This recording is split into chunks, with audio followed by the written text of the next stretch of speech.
What's going on, everybody out there? This is Blackfire build update number 2. Confused? Well, you probably should be, because Blackfire update number 1 was on January 18th of 2018. This is the now legal problems I am having with building Blackfire. I'm going to go through and give you guys the timeline of what has happened here, and I'm not only doing it for updating you guys, but also as a reference point for my newly appointed attorney. Yeah, so here goes. April 8th, 2017. After a lengthy process, I get the Chevrolet Beretta approved for competition with these numbers. Not too long after, I contact Ben Phelps with Wide Open Throttle Technologies, and after explaining to him what I needed done, he directs me toward MILZY Motorsport in Dayton, Ohio. By April 14th, I have the car stripped of all excess weight. Over the summer, I contact MILZY, and MILZY and I have multiple conversations about various aspects on the car. He says to make the power that I need to get, the 3100 series motor has to be approved. September 30th, 2017, the 3100 motor is approved by SCCA. It took me long enough. It's been made clear by MILZY that he will do most of the work on the car, including building the engine, the OBD2 wiring swap, dash and gauge installation, manual transmission swap, and IRS system installed. December 2017. After much discussion over the phone, MILZY informs me that he can move forward with the engine build and would like to be paid in full for the build. It is a highly specialized build, and the fact that the engine has to be done before I give him the rest of the money for the work on the chassis is my insurance that he'll actually do it. It was at this time that numerous people from the Beretta community tried to warn me off of doing business with MILZY. They said that he works slow, if at all, but I didn't think anything of it, as I understand that race car builds take time. I pay for the engine build in full and send MILZY a check for $11,500.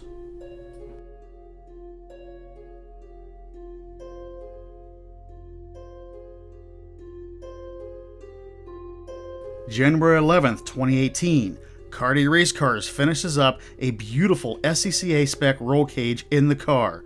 I strip out a few more things and get it ready to send to Ohio. April 3rd, 2018. I end up shipping Blackfire to Ohio. Communication at this time starts to get spotty. MILZY tells me instead of answering the phone all the time, he'd rather be out on the shop working on the cars. He refers me to his website that has a schedule of the cars he is working on. Says that fab work has started on both the custom headers and the 5-speed mounts for the build. June 30th, 2018. I pop into MILZY's shop for kind of a surprise visit. He tries to make excuses beforehand as to why I can't come, but I do anyways. This is my first picture evidence that nothing was being done on the car, as the headers he was working on clear back in April have not been touched since. His excuse was that his fabricator got sick for a few weeks and then had to take some time off to get married, and it was a huge wedding. The original plan back in December was the car was to be completed by September. MILZY kept boasting it could be early as August, but as long as I got it back by November to finish things up that I could do, like the seat installation, fire suppression system, Lexan, etc., I was happy. MILZY tells me to a tale of woe that he is getting sued for $45,000 in damages because he scratched up a customer's car and it's slowing up business in his shop. November 17th, 2018. After multiple attempts to contact MILZY, over a period of a month, he finally calls and informs me that his lawsuit for the $45,000 in damages is over and he can finally get back to work. He's hired a new fabricator, and him and the fabricator are going to bang out some small jobs to get things rolling again, and the first big project is Blackfire. He promises me to get the car back by April. Communication now goes completely dark.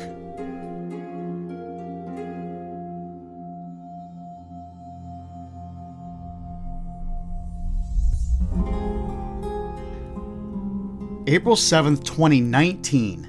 After not hearing anything from MILZY Motorsport and ignoring all my calls, emails, texts, and voice messages since November 17th of last year, I finally received a phone call from the shop giving me an update on Blackfire. However, it wasn't the update I was hoping for. The motor still isn't completed, and at the time of the call, he was working on the custom mounts for the manual transmission swap and making sure they would fit around the custom headers that he was still having fabricated, even though they were being fabricated clear back in June when I physically visited the shop. He promised me that more work would get done now that the weather was warming up, and that his fabricator that he hired was, quote, allergic to the cold and couldn't work in MILZY's cold shop. I tell him Ohio might not be the best place for his fabricator to be then, figuring he's allergic to the cold. Regardless, MILZY was supposed to contact me in another week and a half to let me know where the headwork is out on the engine. Hopefully, I would know more by then. On November 17th of last year, he gave me a date of April 2019 of getting the car back. Now it's late summer to get the car back without the engine being done, OBD2 wiring harness installed, manual transmission swap, IRS fab, dash, and gauges. So the last communication was clear back in April.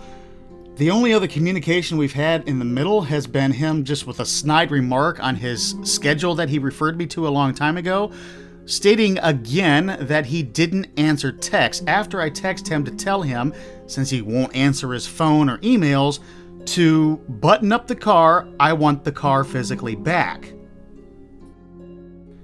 This is now the middle of October, and I have now, through the help of a friend, hired an attorney to go after his ass, and I plan on getting my money back, money for transporting the vehicle back and forth, and missing 2 years of my racing career dealing with this bullshit. When he did contact me last on, when he did contact me last on 4/17 of 2019, he informed me that he sent my engine off for machine work to a machine shop that did not take phone calls. Yeah, so now he's got this bullshit story of a fabricator being allergic to the cold that he made sound like was hired as a full-time employee, and come to find out in the spring when he finally calls me back, it wasn't a full-time employee. This dude was doing it as a second job, and he's allergic to the cold. Now my engine is at a machine shop that miraculously can't get phone calls. I mean, like, how blatant do you have to be just to get up and walk away with someone's $11,500? It's ridiculous. But anyway, I'm done ranting. At the time of recording this, it's 7 o'clock in the morning, and I haven't slept. I've lost so many sleepless nights over worrying about getting back on the racetrack, because it's all I really care about in my life. So, yeah, that's the update. I'm sorry for the fans. I can't give you guys any better news. Believe me, I wish it was there. But thanks for supporting the channel. Thanks for watching, guys. And I'll be updating you as soon as I know something new. Thanks for watching.